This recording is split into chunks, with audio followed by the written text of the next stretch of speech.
So good afternoon. Thank you very much for joining us. Buenas tardes, boa tarde. Thank you for joining us for all over the Americas.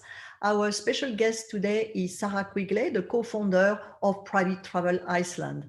Sarah, today I think your program is to show us Iceland in summer. Huh? It is, yes. That's my background picture for you. We have Gullfoss there, beautiful Gullfoss waterfall.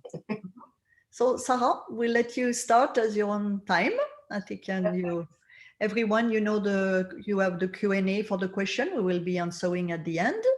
And if there is any technical little issue, you can let me know as well.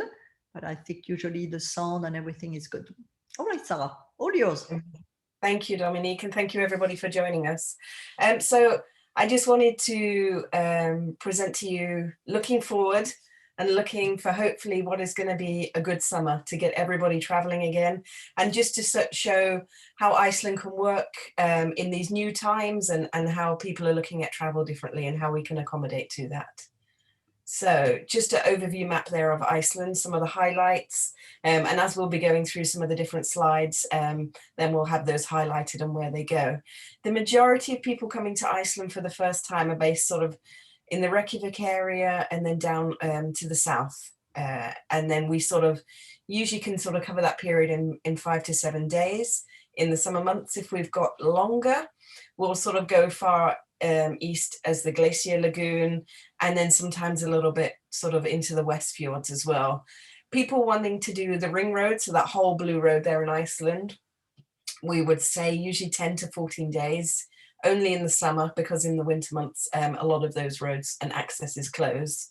And then people looking to do the north as well, we would sort of say around with the south and Reykjavik about 10 days without sort of rushing things.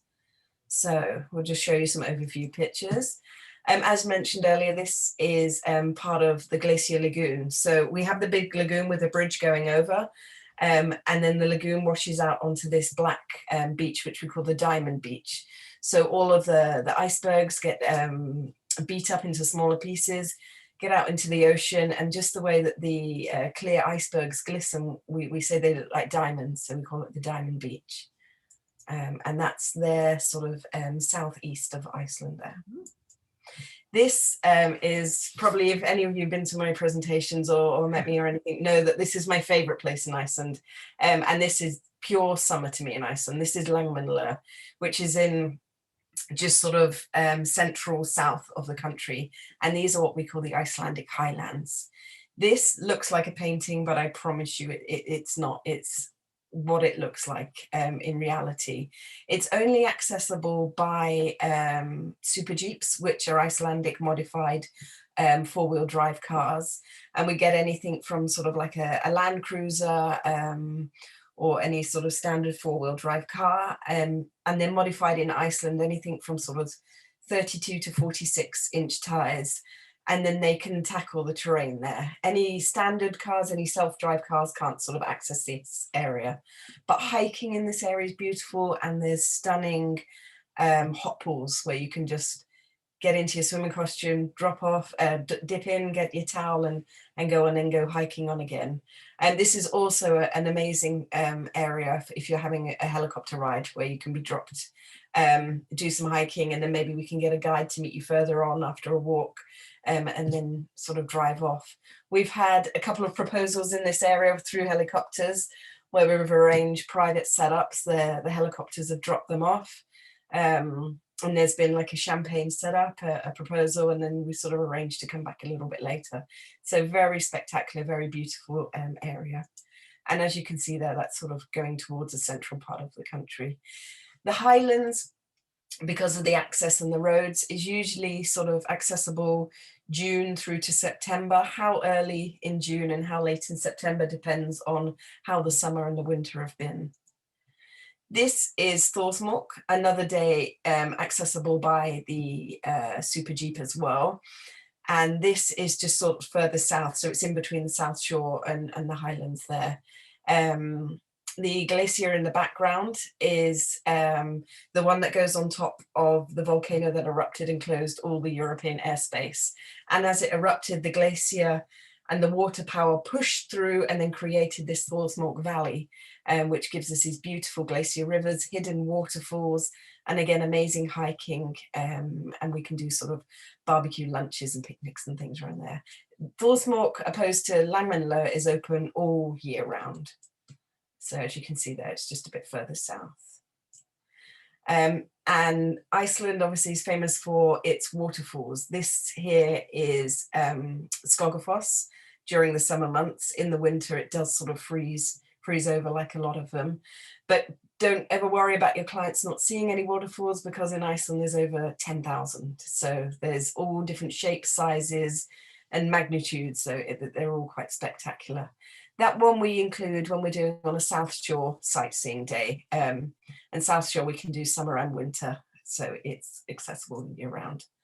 Matching Dominique there, this is Gullfoss waterfall, and this is probably the most famous waterfall in Iceland. This one is on the Golden Circle tour. So the Golden Circle consists of Gullfoss waterfall, Thingvellir National Park, which is home to the two tectonic plates of Europe, Eurasia and the Americas, where they join, and also the Geyser, the shooting water. They're the sort of three famous sites on the Golden Circle, and that's sort of located anything sort of, you can be done from Reykjavik because it's not far drive back, but we tend to, once people have left Reykjavik, base them then more into the country for the remoteness of the scenery.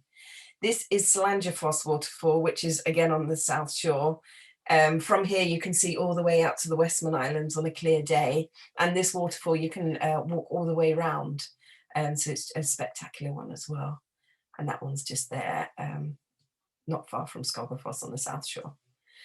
Now these pictures are from the West Fjords. This is Kirkfjord Mountain. This is a beautiful place in the summer for, again, waterfalls, hiking, and we're just talking with some new suppliers about some different kind of activities based in the West Fjords. We call it fat biking on the mountain bikes, and then they're setting up some good horse riding tours, quad bikes and things like that. And this area as well, like in all of the summer, from sort of May, June time, we're lucky enough to have the white night, so 24 hours of daylight, as opposed to winter when there's hardly any daylight. So the sightseeing days become longer, the guides are very flexible, and it's just absolutely beautiful. This could be sort of at midnight in June when the sun's just setting, and as soon as it's set, it comes straight back up again. So there's Kirkfjord there in the West Fjords. And then just a quick overview, this isn't obviously available in the summer, but in the winter months we do have the Northern Lights, and they can start anything from as early as early September, and they run through till sort of April time. So looking forward to this summer. So sort of COVID rules at the moment, the talk in Iceland, obviously if everything goes to plan, is looking to get the rules changed on arrivals from the 1st of May. Currently in place until the 30th of April, it's only arrivals from European countries and Schengen countries into Iceland. And you have to have a clear PCR test before you can enter the country. You have to take a test on arrival, and then you have to go into quarantine for 5 days. Hotels have to be a designated quarantine hotel. They would have had to apply for that a few months ago. Then you stay in your room for the 5 days. You can leave once for just a little walk or exercise, but you can't access any restaurants or any establishments like that, and nobody can come in to make your room up. After 5 days, you take another PCR test, and once both of those are negative, then you're free to do as you wish. So what we're looking from the 1st of May is to sort of scrap that quarantine period and put countries into sort of a traffic light system, so green, amber and red. Any countries on the red, unfortunately, won't be allowed into Iceland, but the green and amber will be allowed in if you've had your vaccination, or as well as having a clear PCR test. They're also saying there's talk as well, but obviously this is all still to be confirmed. If you've had COVID before, then you will be allowed in. So those are the sort of 3 different options that that we're looking at from May, which is really, really good news, and hoping then we can have a good summer in Iceland. So looking forward, we know that people are sort of changing the way that they travel. People are probably wanting a bit more seclusion and privacy. So we have a great portfolio of lodges and houses located South Shore, the West Coast, and sort of Highlandy way, depending on the group size of people and what their sort of requirements are. We can find the best match for you. So just wanted to show you a few slides of some of the options on private houses. We can get these fully staffed to do all the bedding and the cleaning and everything, and also fully catered, so breakfast, dinners and things. Each lodge is a little bit different on their rules, but we can sort of work through that as the requests come in. So here's just a few of the lodges that we do like to work with. Very beautiful, contemporary, private, surrounded by amazing scenery. There'll be a place for the driver guide to stay either in the house, sort of in a separate unit, or close by. So he's always there should they need them. If they're doing any helicopter excursions, the majority of them can have landing places as well nearby. But they're just stunning, stunning properties. There we go. Another sort of private option that we're looking at, as we know people are looking at more sort of private activities than group and shared scheduled ones, is the rental of a private yacht. And we can do this from Reykjavik, and it can be taken from sort of 2 hours upwards.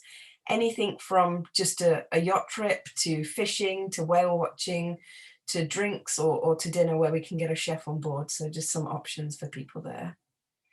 And then just some of the activities that we offer all year round that can be made and done on a private basis. So snowmobiling, ice walking, ice climbing. We can go into the glacier, quad biking, buggy riding and horseback riding, and other activities that can be done. And then the summer months, we have some amazing rivers where we can do fishing, salmon fishing, trout fishing, golf courses. And again, as mentioned earlier, with the 24 hours of the sun in the summer months, there are some days where the golf courses do tea times at midnight, just to offer something different and new.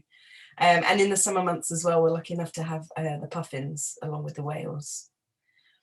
So in terms of properties, hotels, where I think it can offer more privacy and seclusion if people aren't wanting to mix with other people as well, is we have the Torfhus retreat, which is located within the sort of Golden Circle route. So a really good base for sightseeing outside of Reykjavik. They have 1-bedroom units and 2-bedroom units. The 1-bedroom units are done in groups of 3. And you have a little kitchenette, a bathroom, a little sort of seating area and a bedroom. And those 3 units can share 1 hot tub. And then we have here, which is in the sort of main picture, the 2-bedroom units. So you have 1 bathroom sharing 2 rooms, and it can either be a double or a twin, any configuration. And that bottom left picture shows a sort of seating area. It's got a dining area and a kitchenette area as well. And then the main sort of restaurant is in the main house, the main building. So people can either sort of bring food and cook it in their kitchen, or we can get it delivered to the room if they just want to stay. And they have their own private hot tub, hot pool. So that's a really good option. And then just looking at sort of a couple of new things that are coming into Iceland, we've got a rival for the Blue Lagoon, which is the Sky Lagoon. They are still looking to open this sort of Easter in time, hopefully for that sort of May date. And it's based in Reykjavik, so location-wise, it's really good. I will send you over, when I send you a recording of this, some information on the Sky Lagoon, because they actually just sent it over about an hour ago in terms of sort of rates and services that they offer. So I'll put a sheet together just to give you a good overview. But it's nice to know that the Blue Lagoon isn't the sort of main catch anymore, and there's some other options, especially sort of in an ideal location with the city centre. So that's sort of just a very basic overview on what we're sort of looking at this summer. Obviously, we still have the majority of the hotels in Iceland. Some of them are closed at the moment, and some of them are looking to reopen for that sort of April, May time. And then some of them we're still unsure about if they're going to reopen, because it might be sort of an Icelandic chain hotel like Iceland Air Hotels or Kia Hotels, where they have multiple properties in one destination, and they're still deciding, depending on the business, if they're going to open all the hotels or just sort of a couple. So we're sort of monitoring that and with the suppliers, and we can keep you updated when the requests come in. So this one, I just wanted to go through a few sort of special moments that we've done over the years.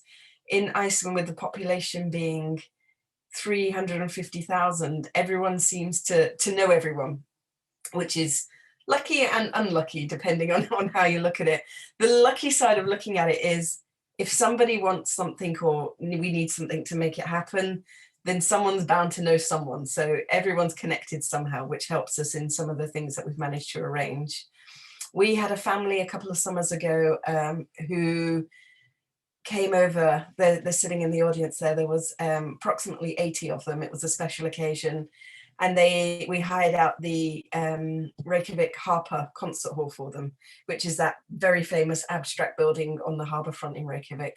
We hired there the Philharmonic Orchestra from Iceland, and they played a private concert for them. So that was a really magical moment. We've done private dinners in as anything sort of elaborate as that in a tent, or smaller, more unique ones. We had a bachelor party from the UK who wanted to do a Game of Thrones theme. And it was great that it was in the wintertime as well. So we set them up with the costumes. We put them in the middle of nowhere and sort of sent them off on a scavenger hunt, which ended up in them coming to this cabin. Well, we had a private chef arrange this amazing dinner for them, and a DJ, so they partied all night long, which was fun. So more sort of humble picnic settings there in the main picture. We can do Viking setups, private camps on land as well as on the glacier, and just sort of an idea of what the camps look like inside. So really well equipped. We've done inside the glacier and inside the volcano private drink receptions. We can hire them out. Inside the volcano as well, we can do a private concert, because the acoustics of being inside a dormant volcano are just amazing. So that's just sort of an overview. We're looking forward to summer. We're hoping everything's moving in the direction that it looks like it is. Everyone's getting vaccinated and everyone's being very cautious in the lead up to people having a good summer to share in Iceland. So thank you very much, Sarah, for this lovely presentation. As one of you was saying that she had a little bit difficulty to understand the names, but I think because we haven't trained ears for all these complicated names to maybe next time we put the name on each picture of the scenery that you show. Yes. So people can photograph it, because even me who listen to you really regularly, it's true, huh? You know how to pronounce it and you know exactly, but it takes time. It takes time. Even and sometimes now when I go over to Iceland, because I'm based in the UK, when the guys are pronouncing certain areas, I'm like, which one's that? But it's the way everyone. But what I should do is put the names and then underneath how you pronounce them to break it down. Oh, that would be even better. Huh? Some of them are this long. The name and how to pronounce it. That'll be perfect. Yes. No? So, Céline, you have a question. Will you be flying Iceland Air only from Canada, or will you keep the second charter company? The WOW Air doesn't really sort of exist anymore. They went under. So the main sort of airline at the moment is Iceland Air, and then any other sort of local airlines that are willing. Suzanne, you said you cannot wait to sell Iceland or to go there. I think we are with you. Hélène, you're asking, Icelandic island is called Langmanlö, the Highlands. Langmanlö, you said? Langmanlö, yeah. Langmanlö. All right. Céline, I think we answered your question for the accommodation beside the hotel. Everything can be reserved through Private Travel Iceland with Sarah. And of course, commission are being paid. Sarah, you do net and you do also commissionable. You do both? Or we do both. So however people like to work. Some people like us to add in your commission. You give us the amount and we put it in and send you the quotation, and then the client pays us and then we can send the commission back. And then some people like us just to send the quote and you add your commission your side, and then you just send over the money. For credit card payments, there is the 4% credit card fee, unfortunately, but we do take wire, so there's no problems there. But yeah, we're flexible in whatever way you prefer to work. So Marina, you're asking, in April, do you operate summer schedule site or winter schedule site? For April, it would be more winter. Sort of May is sort of the start of summer. Teresa, you want to know if there is a circumnavigation or drive itinerary? Yes, we do operate self-drive tours. We like to sort of do it a little bit differently, because anyone can just book a self-drive tour, but we like to add a personal touch. So what we sort of do is, on arrival into Keflavik, into the main international airport, instead of people going to collect the rental car, because it was getting sort of pre-pandemic to a point where it was taking over an hour to get through the airport, and then sometimes people were queuing at least sort of an hour, maybe more, to get their car rental. And when you're coming from the sort of US side or Canada or Latin America, you're usually doing a red-eye flight to get over. So the last thing we wanted people to do was to queue and to wait. So what we do is a transfer on arrival into Reykjavik. You don't need a car in Reykjavik, it's such a small walkable city. And then what we do is send one of our guys from the office to sit down and talk with the clients, with the map, with their itinerary, talking about driving in Iceland, where they're going, what to look out for, things not to miss. And then we arrange a transfer for them to go collect their rental car when it's ready. And then they drop it off at the airport at the end, and we just keep in touch with them along the way. And then usually as well, when people are self-driving, because we prefer to just do it in the summer months, we add in one of those super Jeep tours to Thorsmork to Lamanla, so they can access the places where they can't go in their self-drive vehicle. And also it gives them a day off driving and time to sort of meet a guide and have a chat with them. So that's what we like to do on self-drive, just to sort of make it a bit more personable. So Céline, your question was, do you need a car rental to go there and out? I guess you choose. Sometimes you will have your guide driving you, or some people can do a self-drive. Yeah, so it's self-drive or our guide. And we have the same, when people do a guiding tour, it's the same driver guide throughout. So they build up that rapport. You're asking, Céline, if there are thermal baths that people can go to at any time and any charges? What's that, sorry? Thermal bath. The thermal baths. That are open all the time. Some of them, like in Lamanla, where I was talking about in the Highlands, where you can walk, there are some that you can literally just go in and there's not a problem. You don't have to pay. And then there's other ones that we might include in the itinerary where we've covered the entrance in the cost of the tour. So in terms of like the Sky Lagoon or the Secret Lagoon or the Blue Lagoon, those sort of ones. But there are other ones that you don't have to pay in. And if people are willing to get changed in nature, then the guide will take them there, not a problem. Another question from you, Céline. How do we book bird watching or any other animal photo activity? So the main thing for you guys is to tell us as much about the client as possible, so we can allocate the right guide in terms of interests and things. We have a professional photographer that we work with who can also double up as a guide. So if people are really into photography, then we can see if he's available to go on tour with them.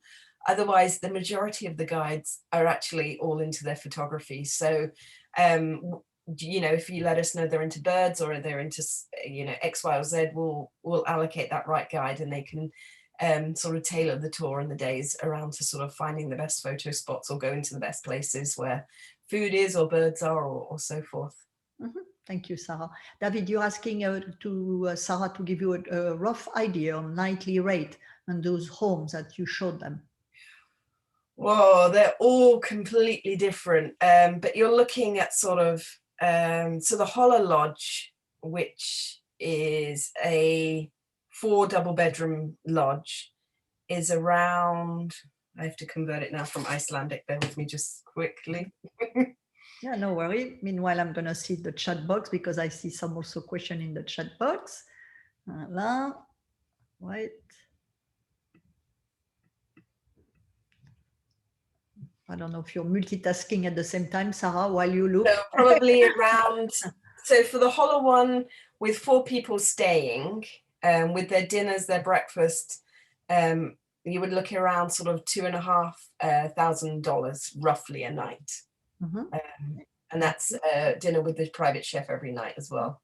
So then we're going to answer Luke's question. Do you have any rough idea of what kind of budget maybe you require for high-end family of 4 packs, 7 days itinerary, roughly? If they're high-end, the more they can spend, the better, the more we can add in. I literally just worked on, before I came on this call, a 2-person September itinerary, and it was 9 days and it was 17,000. So that's for 2. So if we're adding in 2 more and bringing it down to sort of a week, a very sort of standard itinerary, maybe 20, 25. And if we start adding in helicopters and maybe the lodges, we sort of look maybe 30 to 40. But the sky's your limit, really. We can spend as much as they have. Marina, you're asking, are those camps always set up, or did you set them up for the specific request? We set them up specifically for each request. So if they're going on land or on the glacier, it all depends on the sort of weather, the time of year, how many people, and so forth, and what their sort of itinerary is. Hélène, you said, can you give us an idea of the cost for a week trip for a family of 4? I guess that was it, but more average then, and the rate? Yeah, so probably sort of a family of 4, a very average tour in the summer, sort of 15 to 20,000. Right. Céline, you wanted to know if Iceland, there is so much ice, that's where the name comes from, or it's not specifically so icy? In the summer, it's very green. We always say that Iceland and Greenland should have their names switched over. Yeah, that's true. In the winter, it's obviously a white winter wonderland, but in the summer, it's very luscious, very green. You have beautiful purple lupin flowers, so summer takes people by surprise in Iceland. The credit card, Suzanne, you're asking process fee. You said 10%, correct? 4, you said. Yeah, 4%. I don't know why I heard a weird percentage. Zina, you wanted to know the Northern Light. When are they at their best? I don't think summer is the best time for this. No, usually sort of in the middle of winter. So January, February. Yeah, around sort of December, January, February, where the days are very short. And the best thing to do is to get out of the city to get as sort of less light pollution. We include in the winter itineraries a Northern Light, at least one, and it's a private hunt with the guide, and they just monitor where the lights are going to be at their best and go into the direction there and speak with the clients if it's a case of getting up in the middle of the night to find them. Marina would like to know if you strictly work B2B? No, we prefer to work that, but we've worked with direct clients before. We've had clients that have booked their accommodation and come with us to do the ground arrangements. So we've worked in sort of many different ways before. What we prefer to do is to work with agents, and we prefer to handle all the arrangements in case, things change or the weather changes, then we can adapt things on the ground instead of going through other parties to do so.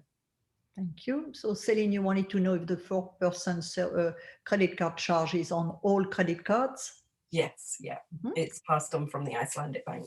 Christina, you're asking if the retreat at the Blue Lagoon is open? It reopened last weekend, but just for weekends and just the lagoon.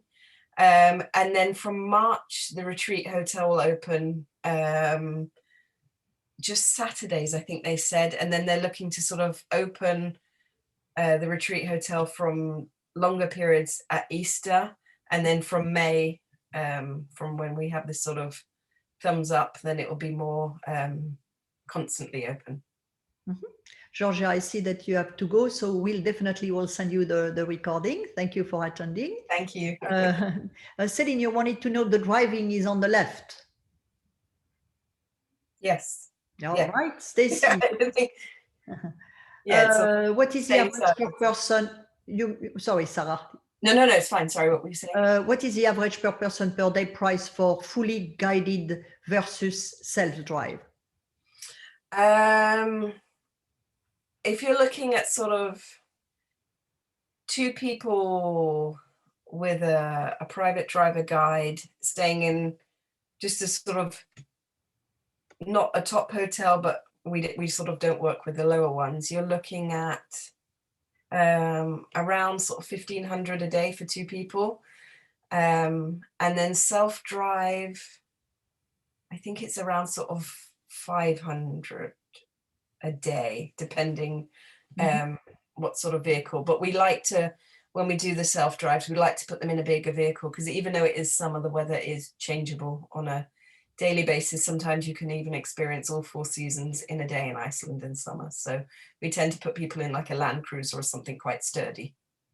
Right, thank you. Céline, you're asking, all the hotel charging a resort tax, or how much, and does it differ according to the size of property? All the taxes are all included in all the rates, so the clients have nothing to pay on their checkout. There is a small, Reykjavik has a nightly charge. It's very sort of minimal, but we build it into the rates, so there's never anything to. Ceci, you're asking a minimum price for fully guided, but we just answered that question. So now we have some question on the chat box. Celeste, the Super Jeep, are they driven by a driver or self-driven? They are driven by the driver guide. We can do, and we've done it quite a few times before, a self-drive Super Jeep, but only with the guide either sitting in the vehicle, teaching them how to drive it, because it has 2 gear sticks, so it's a little bit more complex than a normal car. Or what we've done before is like in convoy, where they're all connected by sort of a walkie-talkie. So they're the sort of different options, but the majority of the time it's driven by the driver guide. All right. Amelia, you're asking, Sarah, what is your cancellation policy and refund policy in case of COVID restriction? They're all on the website, but we're looking at each case individually as well. All of our bookings from last year who moved over, we didn't charge any amendment fees or anything, unless there was changes in rates, which there wasn't. So we haven't sort of been penalizing people. We're sort of just taking case by case basis. Patricia would like to know, where is a better place to see the Northern Light? Oh, it's a tricky one. It depends on the weather, but obviously with at least light pollution as possible. Good places are along the south coast, in the West Fjords, or as far east as the Glacier Lagoon, or even sort of up north at Depler Farm, or a few properties up there. But it just depends, and that's why we like to include a private Northern Light hunt, so the guide can keep an eye on them. So, you know, if the Northern Lights are out, he will take them and find them there, instead of them coming in the winter months and missing out, which is such a shame. Celeste is asking if you offer presentation, if they would like to have a virtual session with their clients. Yeah, not a problem. Yeah. And we're happy to talk to clients as well. If you're doing an inquiry and you're stuck on something and need us to sort of jump in and have a call, three people, then it's not Sarah, I'm going to ask Sarah, my Iceland specialist, and then voilà. But virtual Zoom meeting with a client should be open to not that a problem as well. I think I see we have a last question from David. Is the guide always the driver, or do you sometimes have a guide and also a driver? No, unless it's a group tour, which we very rarely do. The sort of vehicles that we'll use are looking at sort of 1-2 packs. We'll use like a Volvo XC90, so just a nice size 4-wheel drive, and then anything from families up to sort of 4 or 5, we'll use a Suburban. So we like to keep the driver guide to make it more personal. But if there are sort of small groups where they're using like a Vito or Viano or Sprinter, then we might have separate, but usually it's just the one person. Thank you very much, Sarah. I do not see any more questions. So I don't know if anyone else has to add something, or we're just going to finish our little webinar. And thank you for joining us from Canada, Mexico, the US, and other parts of Latin America. Always a pleasure to have you, and thank you for your wonderful comments and questions. Sarah, again, thank you for staying a little late for us. Pleasure. Always fascinating. So next time we'll We'll have this little name on the slide so we can learn, at least all of us, how to pronounce it. Maybe the next presentation will be Learn Icelandic. Perfect. Exactly. We could do that. For beginners. Thank you. Thank you, Luke. Thank you, everybody. Thank you, Lydia from Canada. Thank you all. Love you. Bye. See you next week on our next webinars. Bye-bye, Sarah. Thank you, Dominique.